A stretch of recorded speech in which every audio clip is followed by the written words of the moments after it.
ntaho bukikera kuko nta muntu unezerewe ari wa wundi ukekaho umunezero ntawo, kuko umunezero ntago ugaragarira mu byo umuntu agenje gute afite. So rero nimba mubona ibintu dukwiye kubikora cyangwa se mubona hari ukuntu ibintu twabikora, dukwiye guhindura imikorere. Biragoye gukora ku mutima w'imfubyi wifashishije iri jambo gusa. Biragoye gukora ku mutima w'umupfakazi wifashishije iri jambo gusa. Biragoye gukora ku mutima w'umwana wabuze minerivare, papa we na mama we badafite aho bakura kugira ngo ajye kwiga, ukoresheje iri jambo gusa. Reka nkubwize ukuri, haramutse hari ababwiriza babiri, umwe agakoresha iri jambo, undi agakoresha inusu y'umuceri kumushonje, ndakubwiza ukuri wa wundi wabashije gukora ibigaragara yahindura umutima wa wundi kurenza uyu nguyu wakoresheje iri jambo gusa. Yesu Kristo muri we harimo ubumana. Yesu Kristo muri we harimo ubushobozi n'imbaraga zo kuba yabasha guhindura umuntu nta kindi kintu akoze. Ariko yatubereye urugero, atubera icyitegererezo kugira ngo natwe mu gihe nk'iki tuzabashe gukora iby'umurimo tugendeye kuri we, twirefeye kuri we, kubera yuko yaduhaye urugero rugenje gute rukomeye. Muri twebwe nta mbaraga na nkeya zirimo zahindura mwene muntu. Muri twebwe nta mbaraga na nkeya zirimo zatuma tubwira umuntu akumva. Ariko muri Yesu Kristo harimo imbaraga zikomeye zinarenze uko twe tubitekereza, zabashaga guhindura umuntu wabaye akahebwe, zigahindura umutima winangira, uwo muntu agahinduka akakira Yesu Kristo akanamukurikira. Ariko Yesu Kristo yakoraga ibitangaza, yakoraga imirimo, yakoraga ibikorwa, agakorera abantu ibintu, abantu bakemezwa n'ibyo, ariko bakamwizera kubera yuko yaberetse iki urugero. Nshuti rero bavandimwe bene data, muri twebwe harimo abantu Imana yahaye umugisha, harimo abantu Imana yahaye ubutunzi, harimo abantu Imana yahaye amafaranga, harimo abantu Imana yahaye urubyaro, harimo abantu Imana yahaye ubumenyi, bariga barasobanukirwa. Uyu munsi wa none igihe kigezweho ni igihe cyo gukora, noneho tukareka kuvuga amagambo menshi. Mu bitaro hari abantu benshi bababaye, mu bitaro hari abantu benshi amaguru ari mu kirere, mu bitaro hari abantu benshi batabasha guhumeka, batabasha kumva uwinjiye ndetse n'usohotse. Ariko twebwe turicaye mu nsengero turashima Imana uko bukeye ndetse n'uko bwije, ariko kugera mu bitaro ntibikunda, kugera mu nzu z'imbohe ntibikunda. Hari igihe twumva ko umuntu uri muri gereza ari umunyabyaha kabuhariwe, wenda atanakwiye no kugenza gute no gusurwa. Ariko nimuze tujye mu nzu z'imbohe dusure abantu, nimuze tujye mu bitaro dusure abantu, nimuze tujye kwa muganga, ku maklinike, mu mahospital agiye atandukanye dusure abantu. Dutange inkuru nziza kugaruka kwa Yesu Kristo yuzuye ihumure kuri abo bantu bari mu bitaro, kuri abo bantu bari mu nzu z'imbohe. Nimuze tugende ku mihanda aho ngaho tubona, tubashe kugira abo tubwira iby'inkuru nziza Yesu Kristo.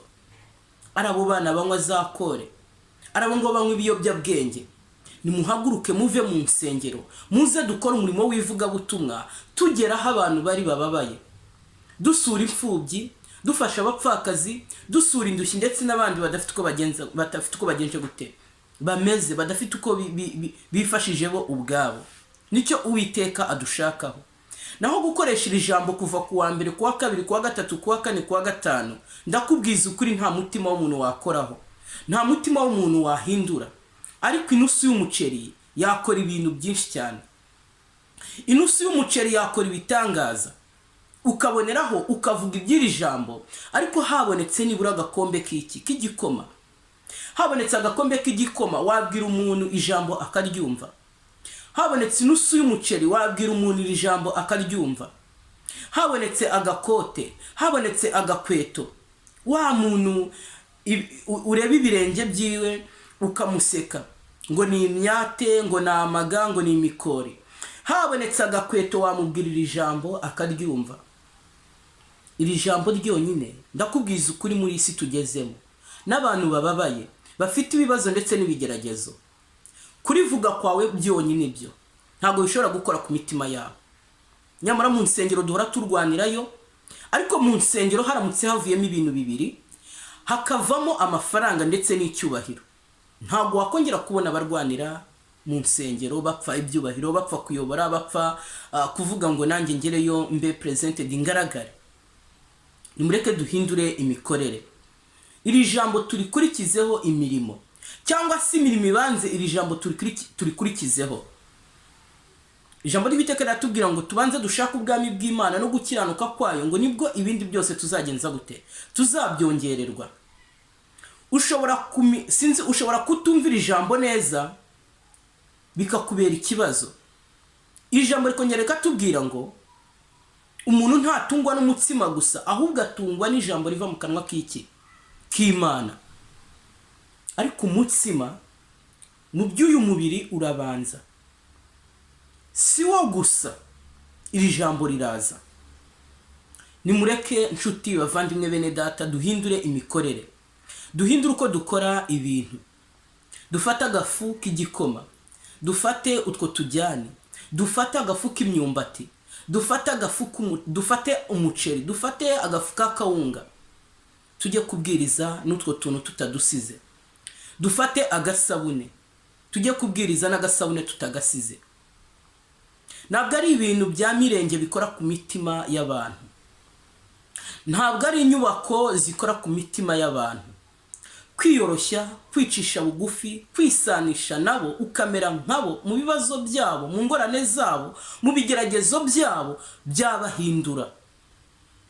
Bavandimwe bene data, mu bukwe bw'Ikana Yesu Kristo yabaye igisubizo, ngo yahinduye amazi aba divayi.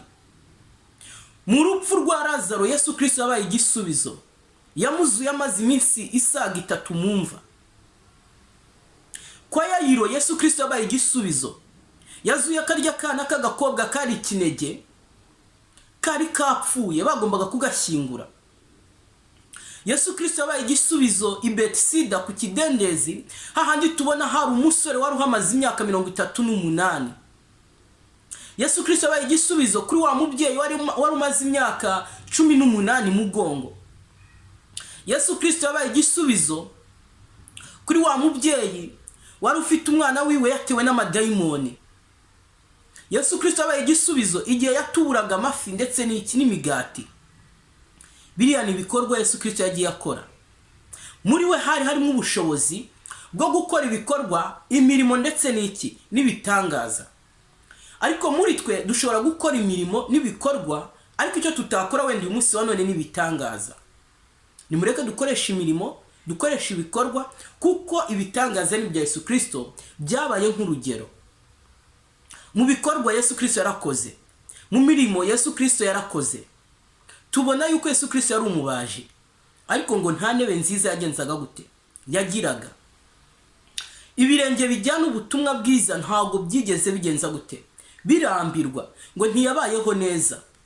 Nta nzu yagiraga ariye cyangwa iyo gukodesha, ngo ibyo byose turarikira nta na kimwe yigeze agenza gute, atunga. Yesu Kristo twirirwa tuvuga, Yesu Kristo twirirwa twamamaza, nguko uko dukwiye kumuvuga. Dukwiye kumuvuga dutera ikirenge muke, dukwiye kumuvuga dukora nk'ibyo yakoraga, dukwiye kumuvuga dufasha abantu mu mikoro yacu make, dukwiye kumuvuga dufasha uko dushoboye. Bavandimwe bene data, ntabwo byoroshye, birababaje, biragoye. Nimuze tuve mu nsengero, dusohoke tujye hanze, dufashe abari mu bitaro, tubwirize abari mu bitaro. Uyu munsi usenge ejo ujye gufasha. Guterana kwera ni ikintu cy'ingenzi, ni ikintu cyiza, nta n'igigomba kugisimbura. Kuko ijambo ry'Imana ritwereka yuko ngo aho ababiri bazaba bateraniye, Mwuka Wera azaba ari kumwe nabo, Imana izaba iri kumwe nabo. Ariko